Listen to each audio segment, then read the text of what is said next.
சமையலறையே நான் உப்பா சர்க்கரையா? நீ படிக்கும் அறையில் நான் கண்களா புத்தகமா? உன் சமையலறையே நான் உப்பா சர்க்கரையா? நீ படிக்கும் அறையில் நான் கண்களா புத்தகமா?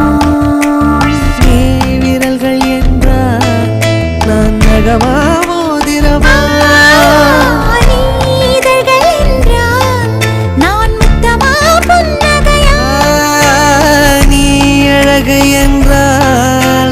கவியா ஓவியனாகவும் சமையலறையே நான் உப்பா சர்க்கரையா?